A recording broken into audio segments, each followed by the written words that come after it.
not used to this orientation, but welcome to Live on Facebook. Sorry for the delay. Sorry for the the the long screen. I'm not used to it that way, but I have made it onto Facebook.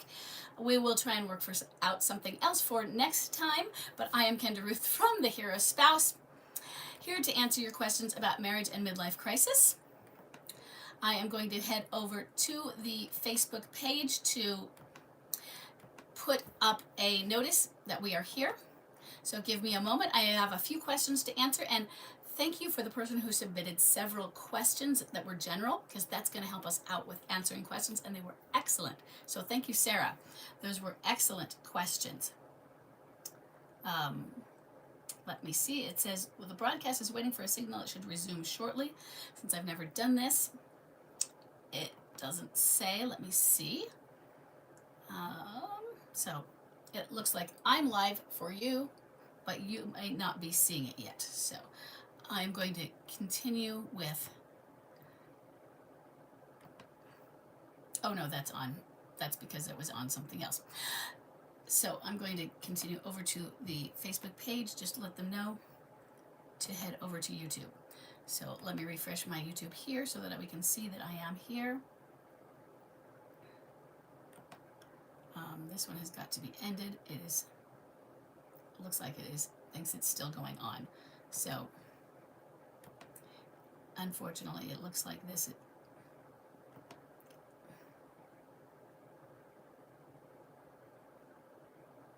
Unfortunately, it looks like the original live thinks it's still happening. So I'm going to have to do one thing to stop that original live also.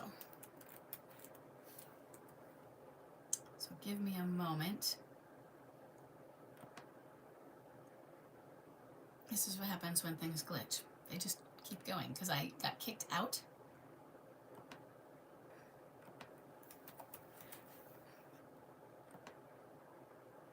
And I'm going to end that stream.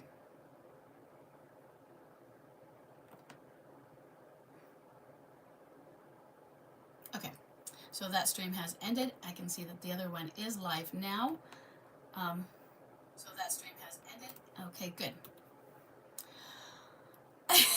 Sorry for everything. And we are going to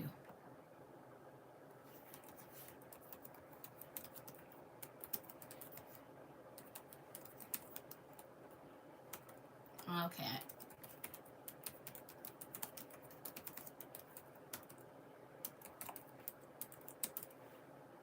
Okay. So hold on a second while I give the address.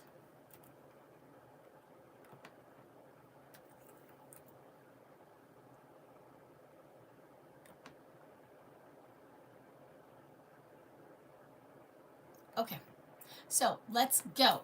We have the first question. I am going to open up. And this question is general, though I will read the data, but she said this is a really general question. And so it's not quite as important. But we have Sarah. And like I said, thank you so much, Sarah, for answering. And I also, since I am looking on this screen, I don't see the chat. I will go and see if I can see it on my other screen, but I'm not sure since this is new to me. But Sarah has a bond drop of May 3rd, 2022, and a date of marriage of 2004. And she's not familiar with contact type or energy level, which makes sense given the questions, and that's great. So what I'm going to do with these questions is we have 3 basic questions, and I'm going to go 1A, 1B, 1C, so that when I review these later, when I go through them, I know that there was 1A, B, C, because then I can keyword in the transcript. Okay, so she says, and these questions, she says, they're not related. They're just general. Number 1A, it seems that many MLCers do not file for divorce. Why is that? So there could be multiple reasons. Some of them just don't really want a divorce, and they aren't aware of it. So there is that. They have the fantasy they want to go off it. But really, they are so in their head that it's just not something they thought of. they are in love with this other person, blah, blah, blah, and the life is going on, and what, divorce? Huh? What's that? Hadn't thought about it. And when their spouse brings it up, some is like, oh yeah, okay, that makes sense. But some are like, do you have two horns on your head? Why would I do that? Or, oh, sometimes it's, why would I even have thought of that? Sometimes it's like, oh, yeah, that makes sense. Why hadn't I? And, oh, but I don't want that. No, no. And I just thought I would do this for a while, or I'd try this out. I'll try this out, and if it doesn't work out, I'll just come home. They want the security of that. But another big reason is, why bother? I'm just going to go off and do what I want to do, and I don't want to bother with the paperwork. I have too many other things to do. My spouse will do the paperwork, right?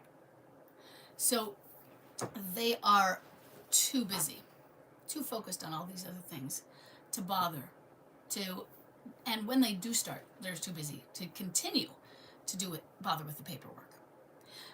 They are not often good at focusing on it anyway. And even those MLCers who are lawyers, even those who are litigators, and maybe even those who are divorce lawyers, they will turn in the strangest things to the courts. And they're like, this makes no sense. Okay, I can see the high in the corner. I don't have my glasses on, but I can see it. So thank you for at least showing me that I can see a chat. And I'm going to go over to here also. Okay. Not that you're one of us. So, continuing on. So, they aren't going to bother with all those extraneous details. And the clinging boomerangs, they're clinging to you. They want a security blanket, so they're not going to. Those who file quickly, midlife crisis. Those who file quickly are going to be those who might have some pressure behind them. So if their alienator is pressuring them. Okay? So when they have the alienator pressuring them, you have to do this. But oftentimes they'll ignore the alienator. They'll put her off. They might gray rock with the alienator. Okay? So let's go on to 1B. 1B. Is it possible that rather than falling out of love, they've convinced themselves that they're not worthy or loved by their spouse and abandoned before they get abandoned? Can you talk more about abandonment issues in the midlife crisis? So, yes, MLCers often fear abandonment, but also remember that midlife crisis goes back to trauma. So you're going to go back to trauma in childhood or family of origin issues. Those who fear abandonment will often abandon before they can be abandoned. Let me look a little bit more at this. And yeah, midlife crisis, remember, this is a crisis of self-identity. They do not feel worthy. They do not, but often, no, we're going to go a double bind here with, remember that MLCers often have higher levels of narcissism during midlife crisis. Not that they are narcissists, not that they are full NPD, narcissistic personality disorder. Not that an MLCer showed those narcissistic traits prior to midlife crisis. Some sure. But during midlife crisis, narcissistic traits skyrocket. Okay? So what does that mean? Well, I thought narcissists think so highly of themselves. Oftentimes that is an overcompensation, and they really don't. Really, a lot of that is an overcompensation for feelings of low self-worth, feelings they really aren't worthy. So there's that. And they're going to put you down a lot to make themselves feel better. But then there are the others who, especially those who are low energy, the lower energy ones, are going to be showing their feelings a lot more overtly of their low self-worth, their low self-esteem. Those are going to be the ones that they'll have an alienator, but it might be an emotional affair. They are less likely to have an alienator. They don't have affairs at the same high rates of those who are high energy, the high energy replay style. Let's see, they're not worthy, loved by their spouse. They will think they've fallen out of love, but they will also feel that the reason is because they found this new love, and now they've just realized what love can really be, because they found an alienator, and this is limerence, and it is chemicals. It is created by chemicals, but now they think, I didn't really know what love was. Now I'm known. This person has shown me the light of what it can really feel like to be in love. So I've either fallen out of love because maybe I did feel like that in the beginning, 30 years ago, when we were young and in love, or I've never felt like this before, though. This is different. Still, it's chemicals. And they don't get it. And when you have been grabbed by those chemicals, even if you academically know about that, the chemicals have a hold of you, okay? And those are going to win. Limerence wins until it fades, and then it doesn't. But battle war, limerence is going to win when it is at play, okay? And you need to understand that. And so they will abandon you for that person. They will defend that person. Look what Bonnie did for Clyde. Insane. I'm sure she had a severe trauma background to do that much. But look at that. So you might be obviously upstanding. No criminal record. No addictions. No multiple, spouses with multiple children and baby daddies, baby mommies, that sort of thing. But they will go to their alienator who has 3 children with 3 different partners, who has a criminal record. We have some of them who have sexual abuse, not just sexually abused, but they are the sexually abusers. They're sexual predators. They will defend that person. Oh, you know what? No, that it wasn't really that. Somebody lied to get them to say that about them. They will make excuses after excuses and tell why they are better than you, or why they aren't as bad as they say they are, and how they're such a wonderful person. Limerence wins, and it's exciting. You're not going to win at that point, okay? What is the wake up? Sure, for some of them, but don't expect a wake up while it is early in these phases. And limerence lasts 12 to 36 months, so 1 to 3 years. Okay? It can be extended. Being kept in secret can extend it. And by being kept in secret, I mean from you and the world. Exposing those things, it gets air to it, just like it gets air to food, and the food gets dry and old and moldy, and it dies. But it still takes 12 to 36 months. And the problem after that, understand this, emotional blackmail can take over. So after 36 months, that does not mean it is over. They can see the light after 3 months sometimes, after 2 months. But limerence still holds on. Chuck saw the light quickly. He could tell what she was doing. He knew, but limerence was still there. And emotional blackmail, for what limerence wasn't holding on, took over. And emotional blackmail uses fear, obligation, and guilt. So they will abandon you because of this addiction, not simply because of their fear of abandonment. That's going to add to it. Okay, so we're going to continue on. Let me look at our next question. So question 1C. Does the alienator help the MLCer justify their behavior? So in other words, telling the MLCer that they're right and that they're a good person, does this help the MLCer live with themselves? In your experience, does the alienator's scaffolding and ego boosting endure, or does it have a time limit? So basically, the alienator being the glue, does it keep the house of cards standing? For a while, yeah, but not forever, okay? The alienator, remember, that's the limerence. And it does have a time limit. And remember the other thing that I said, that emotional blackmail can fortify the glue, okay? But even then, it has a time limit. And you're going to look at the different type of person.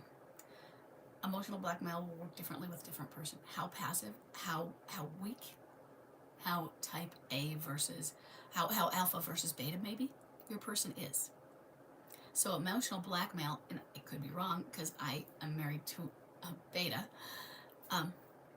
emotional blackmail worked very well on him.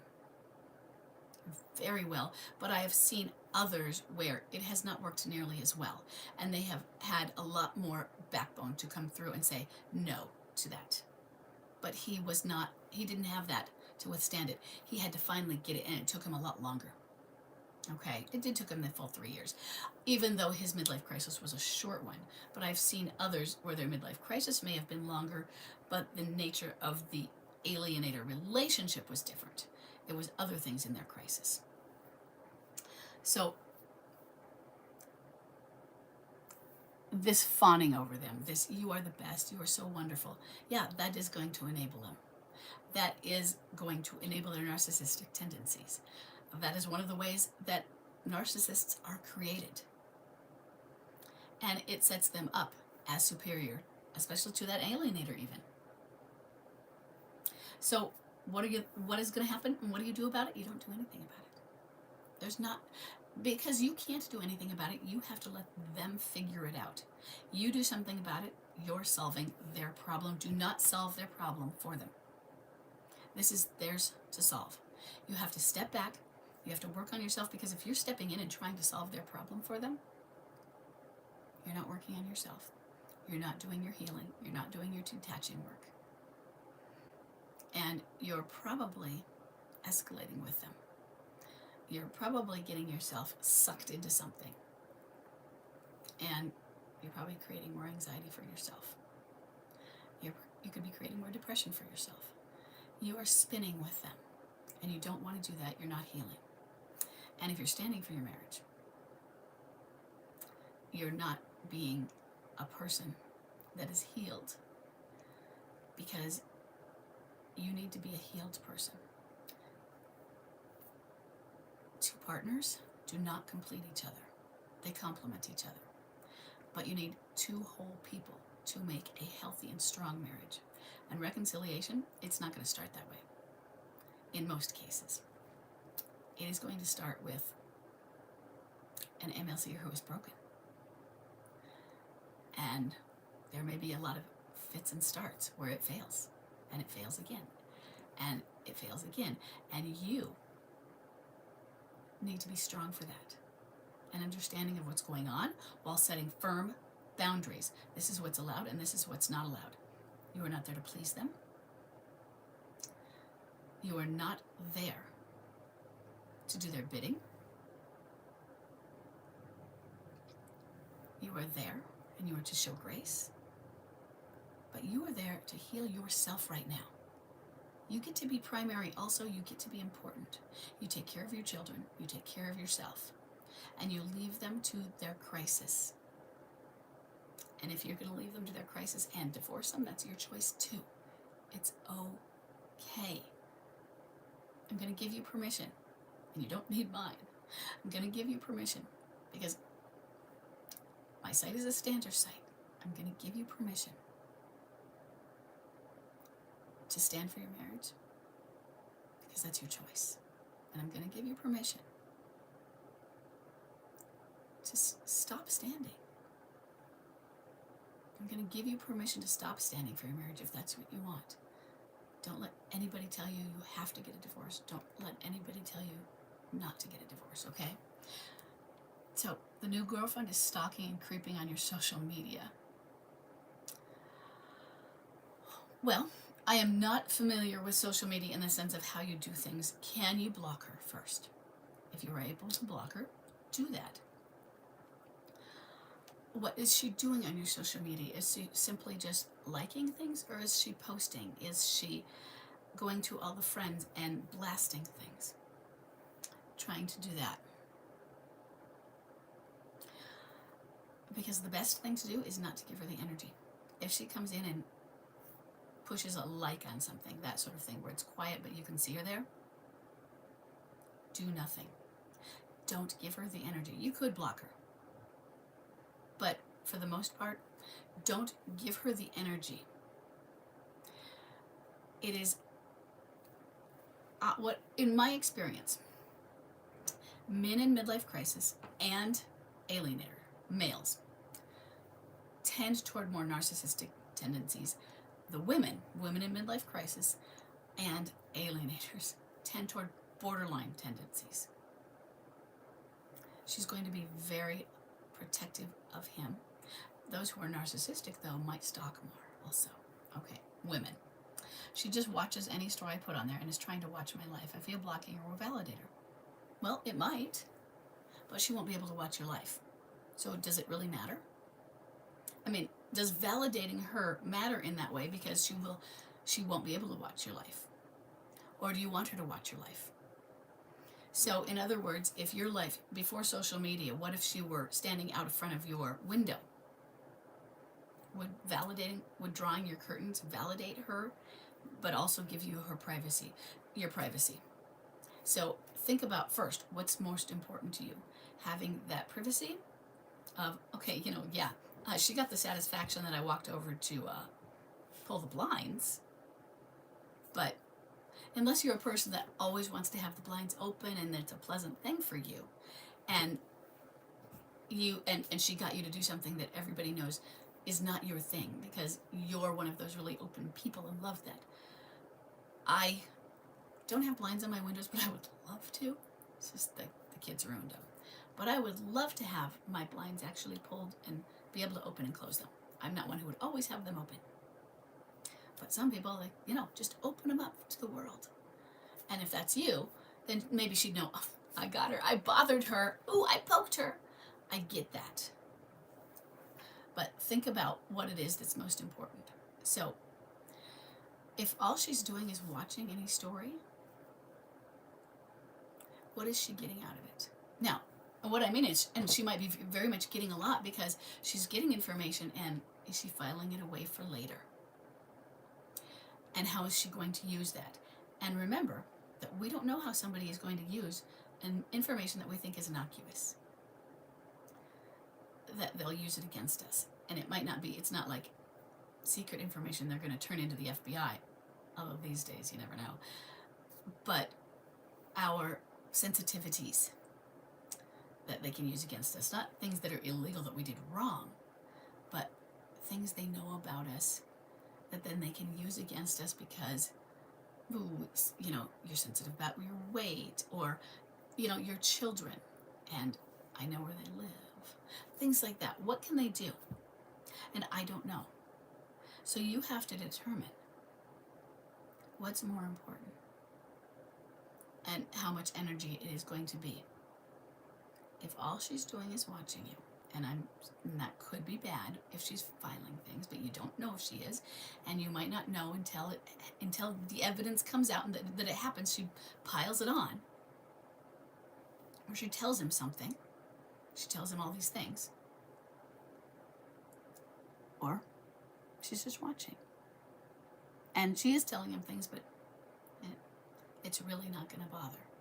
It might bother you personally, but you have to figure out what is going to bother you less energetically, okay? That's the key. Let's see. I am going to go back to the file and go to our next question. So give me a moment. Okay. Okay. So, next we have an anonymous female left behind and for removing spouse with a bomb drop of July 25th, 2024 and a date of marriage of 2000. She has a vanisher and she is not familiar with energy levels yet.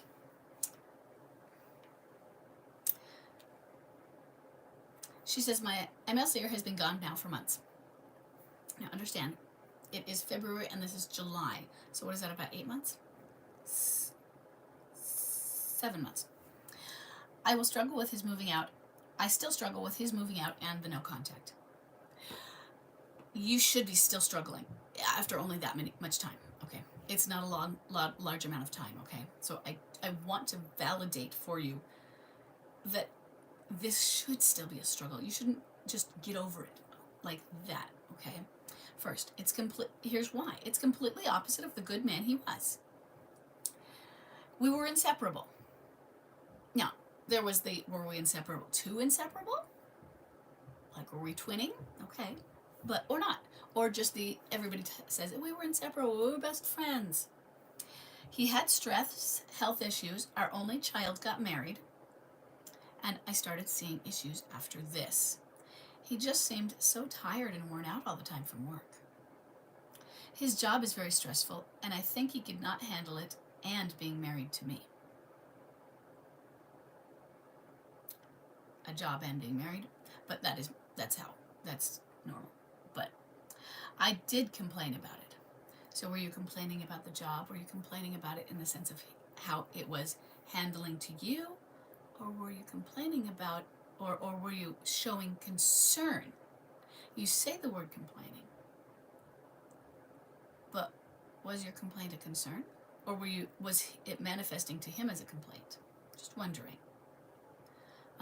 Like you were concerned about it because he was so stressed. Were you concerned about his health? Were you showing that you were concerned, or were you saying, you're not treating me right? I don't know why you're being so mean to me. How were you manifesting this? He told me he wanted a divorce and would handle it. That all I needed to do was sign. And he told me he didn't want to have any relationship. Now, I'm assuming from the way I'm reading that now, that you mean with you. When I first read it, I thought, I in my brain, I added a plural to that and said any relationships. But it just says it's singular, so I'm assuming you mean with you. So he doesn't want any contact with you. And you did say he's a vanisher. And oftentimes, when we have a bomb drop that is so recent, they're not really a vanisher. From the description so far, you are accurate about it him being a vanisher so far. And then the next is WTF. So what the fuck? Yeah, I get it. I get that. It's not as common, but it isn't off the spectrum at all. We still see a lot of them, okay? Especially the runaway husbands group, okay? I don't bug him, but I do text on holidays, and he doesn't respond. Yeah, it's a vanisher. No other person that I know of. Okay, so there is no one that you know of, and I don't know if your daughter would tell you, and it's not her job to tell you yes or no. If she does, that's great. If she doesn't, that's great. As long as you're not trying to get her to. Okay. Why can I not accept this and move forward to my own well-being? That was the crux of this whole one. That broke my heart. It was that question, okay, that broke my heart. Why would you have accepted your husband who, as you're pointing out, if all you say is correct, and if for many of you it is, we had a great marriage, we were best friends, and then, bam, he just left. Yeah, there were a few issues starting. He was really stressed. Our daughter got married, and maybe that was a trigger a little bit. Stressed at work. But divorce-wise, bam, we didn't have marriage problems. He just left. And he said he never wanted to see me again. no relationship. I was supposed to be cut out of his life as though I'm dead. Okay. Why would you be able to accept that? Why should you be able to accept that? You shouldn't be able to accept it 2 seconds from there because you're in shock. 7 months later, maybe in 10 years, but you're still going to be struggling then. You're going to be down to normal then, hopefully, and you might be normal in 3 years or coming through normal, and in 5 years. But in 25 years, you're still probably going to be going, I still don't get it. It still hurts. It's numbed, and maybe if you've done EMDR, it's neutralized, perhaps. EMDR is a trauma therapy that helps with that, but it's still not going to make sense in that way. Even if we can put an academic spin on it, it's not going to make sense, because it doesn't. That somebody would leave you, I mean, ghosting you after dating you for 2 months, okay, great, fine, rude, but but after a marriage, of any time, really, but a marriage where you have an adult child, after a marriage of 20, 30, 40 years, besides the immaturity of it, the rudeness of it, the cruelty of it, no, it doesn't make sense. And so we can't make sense out of something that doesn't. You're not the one. It's not about you. Your physiological reaction is the one that's normal. I want you to know that. It's normal. Okay? Why can't you accept this and move forward for your own well-being? You're going to move forward for your own well-being. But accepting this, accepting the nonsense, I want you to accept that it has happened. Yeah, and that's going to come. But you do not have to accept the sense of it, because it's not. And accepting all of this, that it's happened, that takes time. And 7 months is like little time in this kind of thing, okay? So the next thing is it maybe not midlife crisis, and I'm just hoping it is this kind of BAM thing.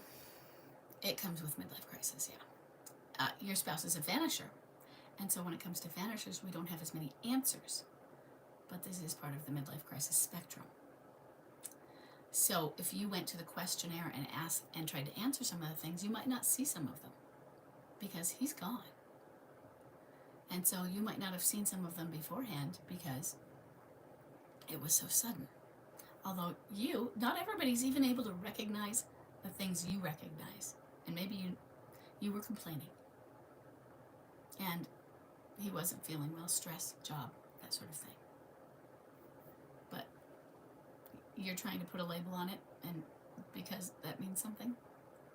Yeah, and remember, midlife crisis is not something that is in the diagnostic manual. It's not considered a disease or a condition that's diagnosable. It's something we can put a label on. And he fits the label, okay? He told our daughter some half-assed excuse, I bet. Yeah. He said I made a rude comment to him. So that's why the divorce? Yeah. You know why? He doesn't know either. He doesn't know why. He had an urge to run. He doesn't get it. He doesn't understand it. And what I'm going to tell you right now, just that, because he had to make up some excuses, there's an urge to abandon, an urge. And I use that word urge very specifically because they don't understand why. It's a compulsion. I have to go now. I don't get it. And I can't figure it out. And their head is just spinning and messed up, and they have to go. It's like, and I don't mean this in an insanity way that there's an actual voice saying, go kill someone or do this, but there's a voice in their head. And like I said, I don't mean really they're hearing voices, but they know. It's like, get out, get out, get out. I had knowings when at the beginning of Chuck's midlife crisis, and it was not an actual voice in my head where I could hear what to do, but the knowings usually told me I had to go home. And what it really meant was Chuck was going to be home at that time. It was when he didn't live there, and he was just going to be stopping by, or he'd be home when I got there, or that sort of thing. And I'd see him, and maybe something would happen. We'd get a talk or something, whatever it was. But it was a knowing. It felt like a physiological sense of panic. But the meaning in it was, go home now. 100 miles away from home. Go now. It wasn't a real voice. So I'm not saying that's what he feels, but there could be an absolute urge to abandon. And there is an insanity within it, or a craziness. And I'm careful to use the word insanity because my uncle was legally insane. But how much of an urge where you really, truly, one day you're fine, and when the next day you really do drop everything. And with what's going on with the stress that he was going on beforehand, it could have been coming up, and he could have been trying to push it down. I don't know. I really don't, because he's not giving you that information. Okay. So he said he made a rude comment, so that's why the divorce. Does all of the time being gone and him not talking mean it's over? No, it doesn't. It doesn't mean it's over. But he is a vanisher. And so we don't have as much information with vanishers. They are less likely to return, because how do you return without contact? I don't say that to give you less hope. I'm going to tell you the thing right now is, first thing, you are earlier in the crisis, so we don't have a lot of information. For many, I say I don't really want to solidify what type they are, vanisher, close contact, or no, boomerang, clinging boomerang, that kind, until 12 months. Sometimes I can tell this person is trending on clinging boomerang. You're right on this trending vanisher, but it could change. He needs help. He needs, from what you've talked about here, and we could be completely wrong. There could be other things that I'm only hearing one side, but from the side we're hearing, he needs help. And like I said, I've got one side of it. What would he tell me, and how authentic or valid would it be? There's that too. Okay, but how would it change if he had help? And I don't know. And MLCers are known for not getting help, and we can't do it for them. We can't get the help for them. We have to accept that and understand that as well. I'm sorry for that. What I want you to do, and I mean this, I want you to make sure that you have help. You have therapeutic resources. You have someone. If you have a church family, if you have a minister you can go to, if you have a support group of friends. Friends of the marriage are wonderful. I don't want people telling you, well, that, you don't need him anyway. I don't want people telling you that, whether people are right or wrong. I want people to just say, I am so sorry this is happening to you. And then I want you, if you're a hug person, because that's what I would want, I want them to hold you in a hug and just sweep you up in that hug. That's what you need. And then I want somebody to help you with your detachment and help you with your healing. Okay?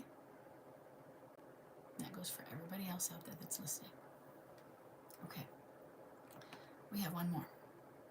So, thank you to everyone. I only had 3 today, but we have one more on Thursday. So please keep submitting. Usually we try to do 5, and I'm going to be working on, because this live thing is not working. I will be working on trying to find a good streaming service. That is not my StreamYard. So we have an anonymous male left behind and forward-moving spouse with a bomb drop of October 20th, 2018, and a date of marriage of 2014. He has an off and on and a high-energy replayer. So he says, my wife had her first emotional affair back in 2018, and then a second affair back in 2023, and now a third in 2024. Is it normal to have several affairs? And how far from being over is this MLC? She came home back to me each time. So I have a few questions on this specific one. I'll answer one piece of it because one piece of it is different. Is it normal to have several affairs? Because you said emotional affair. Were these all emotional affairs? Because the implication I am getting is that these are emotional affairs. I'm inferring that at least. Because you said emotional affair in 18, then you said second affair 2023, third in 2024, and that emotional had been there for the first one. You didn't change that for each one, so I'm just assuming that those were all emotional, or at least to your knowledge, okay? But then there's the general question for everyone: is it normal to have several affairs? Yes, it can be. I think for many the goal is a emotionally bonded affair, what I call and that would be a limerent object. That would be a limerent affair. Someone who, they're my soulmate, they really, that might be the goal, but they may not find that. And somebody who is truly a true narcissist, perhaps not. If they're a player, somebody who's always been a player, we're dealing with something different. And by different, I don't mean a midlife crisis. Somebody who's always been a player could have an MLC, but they're still going to be a player. Somebody who's always been a cheater. That's different. But what I would want to know is 2018, that's 7 years ago. And let's see, let's go 6 years ago since it was October. Okay. So, 6.5 years. Yeah, if MLC lasts 3 to upwards of 7, you are clearly within that. But you're still way out there, right? You're way out there that hopefully, why is this lasting so long, right? So my question to you is, she had an emotional affair and she came back. How long was that? Because you've put a 5-year gap. I don't know when in 2018 or when in 2023, but 2023 and 2024 are back to back, even though the third was in December of 2024. And you haven't said is that one still going, since that was we're right next to December at February 2025. So that she could still be in there. So what was the space? How long did the 2018 affair last? How long was she home? Then, more importantly, what sort of repair work was done, or was this just an at-home MLCer? Was there no repair work done because she was resisting and refusing repair work? Were you aware you had an at-home MLCer, or did you think it's done? Or maybe since she was home, or was she home the whole time also? Since these were emotional affairs, perhaps never left. And you just thought, okay, the affair is done, so she's home in that sense now. Did you think this is just an affair and now we recover? But how did you recover? What did you do? And at what point did you think it was a midlife crisis? See, I'm asking lots of questions on this one. Okay. Because if you're not doing the repair work, then she's still feeling all of these things. And with at home, MLCers are going to be resistant to the repair work. So what have you been doing for your personal repair work so that you're not still in the marriage that you had when she first entered her midlife crisis, so she can still see that? In other words, between, let's say the first emotional affair was all of 2018, so now 2019, 2020, there's a COVID thing, 2021, 2022, and then all of 2023. So let's say there's 5 years, and then she has another affair, because we get to the end of 2023, 4 to 5 years before another affair, and it could be about that, okay? And some of those times, 2 of those years were COVID years. One of them, almost the whole year, was a lockdown, but no affair. What was happening in those years? How was the marriage? How did it feel? What sort of repair? Did you seek counseling? If not, were you detached? In other words, what had you done for yourself for your healing? to improve at least your peace. I don't mean like your sins in the marriage even. There's that. But I mean, okay, I have an MLCer. MLCers like to escalate. They like to argue. All of these. Am I being codependent? Am I helping with the toxicity in the marriage? Am I being an unhealthy partner? Am I being detached, setting boundaries? Am I giving my spouse no valid reasons? I'm being neutral enough. I'm gray rocking. I mean, that means I'm not emotionally engaging, but I'm not giving them something to complain about, and they're still complaining. So that would be some of the questions I would have. I need to dig a lot deeper, okay? Because, yeah, if her problems are continuing, because remember, if midlife crisis lasts 3 to 7 years, but the affair doesn't, and they continue to find someone else. Now, midlife crisis lasts 3 to 7 years doesn't usually mean the typical point of where they're in an affair does. Replay is the main portion of having an affair. And there's other phases during those 3 to 7 years. And remember, I said upwards of 7, so it can go longer. Okay. But let's say it's just lasts 7 years, and the first 3 were going to be replay, and that's affair zone. So that puts you to 2021, right? Well, but wait, 2023, she's having an affair. 2024, she's having an affair. So does that mean she's not out of replay? It could.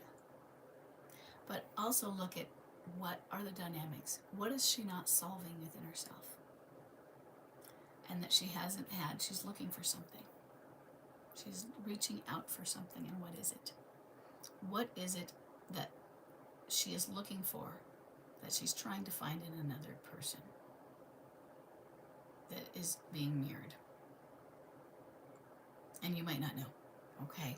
Because they will go through and find whatever it is, whether it's a narcissistic supply, somebody to appreciate them, or some sort of hole to be filled that they feel is missing, and that can fill in the pieces that they are trying to figure out within their shadow. Okay? I don't know if that's the best way to help understanding of it. I think I might have brought up more questions. Okay? But yeah, MLCers can have multiple affairs. I think the goal is not, but the goal is also to not have multiple marriages. But yeah, they can. If one doesn't work out, they're going to try and find another. Okay. Okay, we are at 1:30, and I have, so Stand Up and Thrive is my membership. We are open until Thursday, and what I try to do is I try to give my Facebook Lives when the membership opens, but due to all that glitching, we're a little bit awkward today. So I'm going to go back and look at any of the questions again before I go on. When you're done with the question, I have an inquiry. So you can keep going in the chat. I'm not good at looking at these chats, Peter, if you're still there. But okay, Eleni, your ex-husband went through a horrific MLC. I was on a roller coaster for a few years. Then I went no contact to save your sanity. Good. He's ended up destroying himself physically, financially. Yeah, and it's very tragic. Yes, that is what will often happen. And you, like you said, you had to do it to save. It wasn't only to save your sanity, I'm betting. You had to remove yourself to save yourself. Not just the sanity, but look, he destroyed himself financially, right? You were going to go down with that. All of these things, he would have taken you down. And so it's mentally, you needed to save yourself. And your sanity and your mental health, if those go down, where's your physical health? It follows. So that's meaning to save yourself fully, okay? It really is awful, isn't it? I'm so sorry it happened. Okay. Okay, so I have Stand Up and Thrive Zoom, and so all of my Thrivers, I will see you in a little bit. I want to sign off so that I can go up and have a little bit of lunch. And if there are any more questions, you can actually put them, not just the chat, but when there's the comments below as well, okay? And I will have live again on Thursday. Hopefully I'll be able to schedule it in a regular way. And Stand Up and Thrive does close on Thursday. So when I come back, I can also try and put a link to Stand Up and Thrive in the comments. Okay? So if anybody is going to be here Thursday, I will see you then. Let me figure out how to stop this either, because since this is new to me, I have not done this before. Well, we could try that. And there we go.